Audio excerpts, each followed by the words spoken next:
Hi കൂട്ടുകാരെ, നമസ്കാരം. എല്ലാവർക്കും വീഡിയോയിലേക്ക് സ്വാഗതം. ഇന്ന് നമ്മൾ കാണാൻ പോകുന്നത് കാലടിയിലുള്ള ശ്യാമപ്രസാദ് PVC-യിൽ നിർമ്മിച്ചൊരു വാട്ടർ ഫിൽറ്ററാണ്. അപ്പോൾ ഇവിടെ ശ്യാമപ്രസാദ് നിർമ്മിച്ചിരിക്കുന്നത് 6 ഇഞ്ചിൻ്റെ പൈപ്പാണ് ഉപയോഗിച്ചിരിക്കുന്നത്.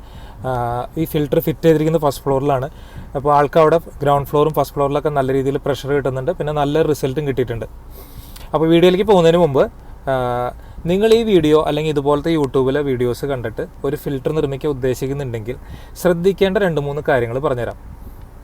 ഇപ്പോൾ കേരളത്തിൽ തിരുവനന്തപുരം മുതൽ കാസർഗോഡ് വരെ എടുത്തു നോക്കിയാൽ ഓരോ പ്രദേശത്തും വെള്ളത്തിൻ്റെ പ്രശ്നങ്ങൾ വ്യത്യസ്തമായിരിക്കും. ചിലപ്പോൾ ഇരുമ്പിൻ്റെ അംശമായിരിക്കും, ചിലപ്പോൾ കാൽസ്യമായിരിക്കും, ചിലപ്പോൾ കട്ടിപ്പായിരിക്കാം, ചിലപ്പോൾ ചെളിയായിരിക്കാം, ചിലപ്പോൾ ചെളി പോലെ തോന്നുന്ന ഇരുമ്പിൻ്റെ അംശമായിരിക്കും. അങ്ങനെ വ്യത്യസ്തമായിരിക്കും, വേറെയും പ്രശ്നങ്ങളൊക്കെ ഉണ്ടാകും.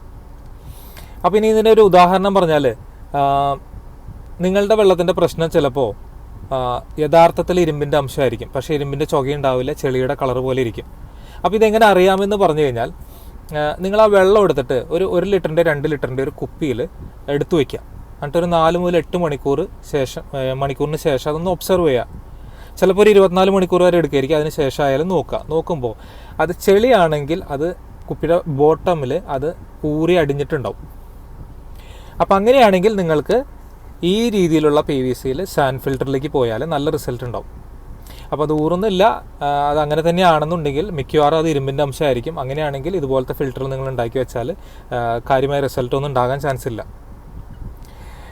ഓക്കെ, ഇപ്പോൾ മനസ്സിലായെന്ന് വിചാരിക്കുന്നു. പിന്നെ അതുപോലെ തന്നെ നിങ്ങളുടെ എല്ലാ സംശയങ്ങളും നിങ്ങൾക്ക് ഇവിടെ വീഡിയോയിൽ കമൻറ്റ് ചെയ്യാം.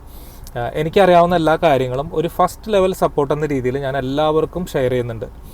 ഇനി നിങ്ങളുടെ പ്രശ്നം നിങ്ങളായിട്ട് ചർച്ച ചെയ്തിട്ട് നിങ്ങളുടെ പ്രശ്നം കൂടുതൽ ഗുരുതരമാണ്, നിങ്ങൾക്ക് ആവശ്യം ഒരു സെക്കൻഡ് ലെവൽ സപ്പോർട്ടാണ്, അതായത് ഒരു വിദഗ്ധനായ വാട്ടർ ടെക്നീഷ്യൻ്റെ സഹായമാണ് നിങ്ങൾക്ക് ആവശ്യമെന്നുണ്ടെങ്കിൽ ഇതുപോലെ സഹായിക്കാൻ, അതായത് ഇതുപോലെ ഫ്രീ അഡ്വൈസ് കൊടുക്കാൻ തയ്യാറുള്ള സുഹൃത്തുക്കളുടെ കോൺടാക്റ്റ് എൻ്റെ കയ്യിലുണ്ട്.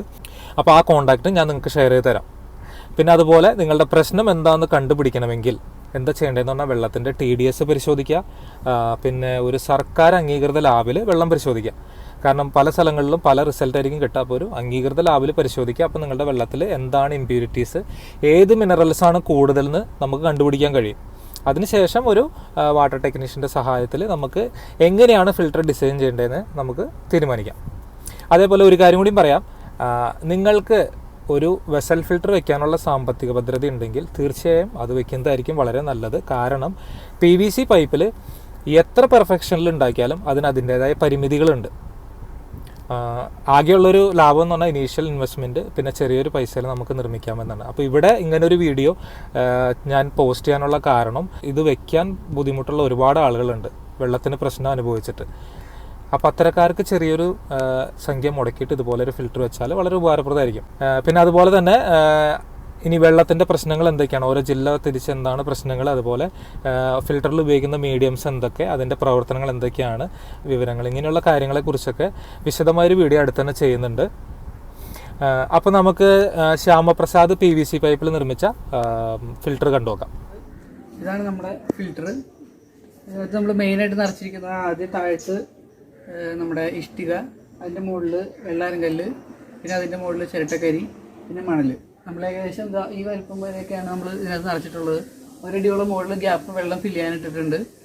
ഇപ്പോൾ ഇതിൻ്റെ വർക്കിംഗ് എങ്ങനെയാണെന്ന് വെച്ച് കഴിഞ്ഞാൽ, നമ്മുടെ ഇതാണ് മെയിൻ വാൽവ്, ടാങ്കിൽ നിന്ന് വരുന്ന വാൽവ്. ഇതിൽ നിന്ന് നമ്മുടെ വെള്ളം ഇതിൽ കൂടെ ഡയറക്റ്റ് വന്നിട്ട് ഈ ഫിൽറ്ററിൽ കൂടെ ഫിൽറ്ററായിട്ട് ഈ വഴിയാണ് തിരിച്ച് നമ്മുടെ മെയിൻ സപ്ലൈയിലേക്ക് പോകുന്നത്. നമ്മൾ ഇവിടെ ഒരു വാൽവ് കൊടുത്തിട്ടുണ്ട് ബാക്ക് വാഷിനായിട്ട്. ഇത് നമ്മൾ കണക്ട് ചെയ്യുന്നത് മോട്ടറിൽ നിന്ന് വരുന്ന പൈപ്പിലേക്കാണ്. ഈ വെള്ളം വാൽവ് തുറക്കുമ്പോൾ ഈ ഇതിൽ കൂടെ വെള്ളം വന്നിട്ട് തിരിച്ച് റിട്ടേൺ മുകളിലേക്ക് തിരിച്ച് പോയിട്ട് ഈ വാൽവിൽ കൂടെയാണ് പുറത്തേക്ക് പോകുന്നത്. അങ്ങനെ ക്ലീൻ ചെയ്യാൻ പറ്റും. ഇത് നമ്മളിവിടെ എക്സ്ട്രാ താഴത്തൊരു വാൽവ് കൊടുത്തിട്ടുണ്ട്. ഇതെന്തിനാണെന്ന് വെച്ച് കഴിഞ്ഞാൽ നമ്മുടെ ബാക്ക് വാഷ് കഴിഞ്ഞ് കഴിയുമ്പോൾ വെള്ളം നമ്മുടെ പൈപ്പിൽ കെട്ടിക്കിടക്കാൻ ചാൻസ് ഉണ്ട്. അപ്പോൾ അത് ഡ്രെയിൻ ചെയ്ത് കളയാനായിട്ട് നമുക്ക് ഈ വാൽവ് ഉപയോഗിക്കാം. നമ്മളിവിടെ ഒരു വാൽവ് കൊടുത്തിട്ടുണ്ട്. ഇത് നമ്മൾ കണക്ട് ചെയ്യുന്നത് ഡയറക്റ്റ് ടാങ്കിൽ നിന്നുള്ള ലൈനിലേക്കാണ്. സപ്പോസ് എന്തെങ്കിലും പ്രശ്നം കൊണ്ട് നമ്മുടെ ഈ ഫിൽറ്റർ കേട് വരികയാണെങ്കിൽ നമുക്ക് ഈ വാൽവ് തുറന്നു കഴിഞ്ഞാൽ നമുക്ക് ഡയറക്റ്റ് ടാങ്കിൽ നിന്നുള്ള വെള്ളം ഉപയോഗിക്കാൻ പറ്റും. നമുക്ക് ഫിൽറ്റർ ചെയ്യാത്ത വെള്ളം ഒന്ന് നോക്കാം.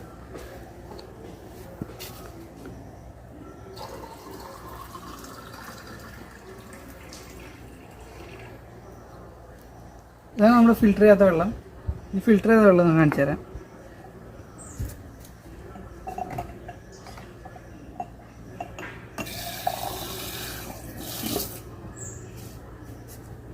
കളറിൽ നല്ല വ്യത്യാസം വന്നിട്ടുണ്ട് 2 വെള്ളത്തിൻ്റെയും.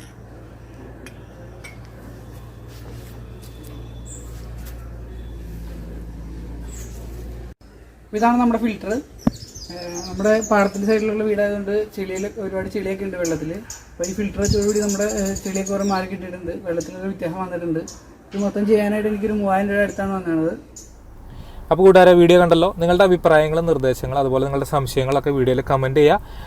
അപ്പോൾ എല്ലാവർക്കും ആരോഗ്യങ്ങൾ നേരുന്നു. Take care. ബൈ.